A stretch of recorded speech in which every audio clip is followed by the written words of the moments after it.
shit up.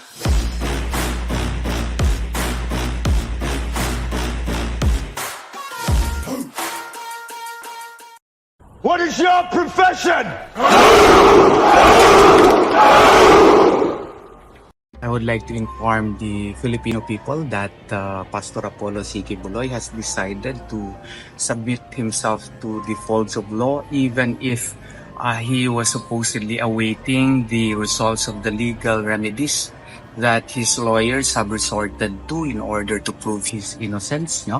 Why did he do this? He did this simply because of the fact na ayaw na niyang hindi na niya matiis pa ng kanyang puso na makita yung kanyang mga followers whose rights are being trampled upon, no? Where the arrest warrant has been converted into a license to turn the KOJC compound into a police garrison, no? Where his beloved cathedral, no? The KOJC cathedral has been turned into a command post of the police, where the JMC school has been converted into a mining pit, no?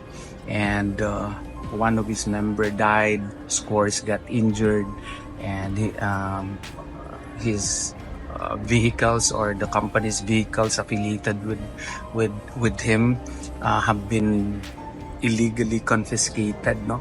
All of which were factors why he decided to surrender. It was really a surrender, not an arrest, no?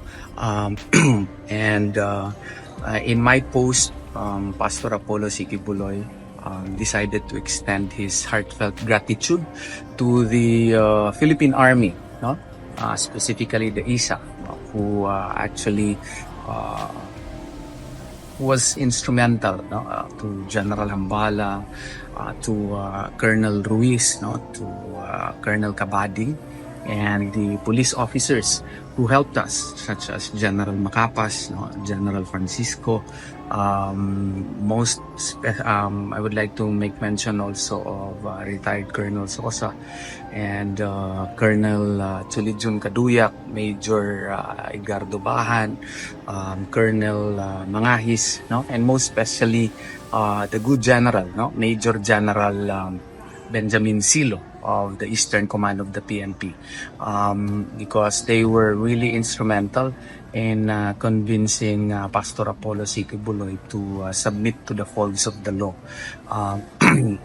And the rumor that he was arrested is really not true, because we would like to correct that. It took us days of negotiation, no? And the efforts of these army officials and PNP officials, including Governor Edwin Hobahib, no, who provided his house as our venues for the many discussions and talks, no. Thank you very much, Governor. And we would like to appeal to everyone who have been providing fake news that he got arrested. It's not true.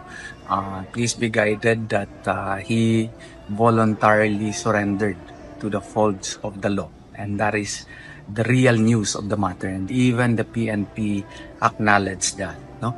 So I have to clarify that, because Pastor Apollo C. Quiboloy was constrained to do this because, as what I have said, naaawa na talaga siya sa kanyang mga followers po and members po. Ayaw na niya maglala pa yung sitwasyon.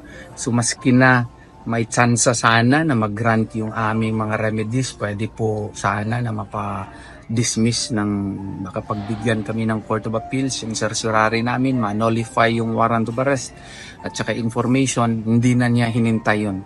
Nag-surrender na siya para harapin ang mga kaso na na-file sa kanya ng isang tao lamang, no? Isang tao lamang. What is your profession?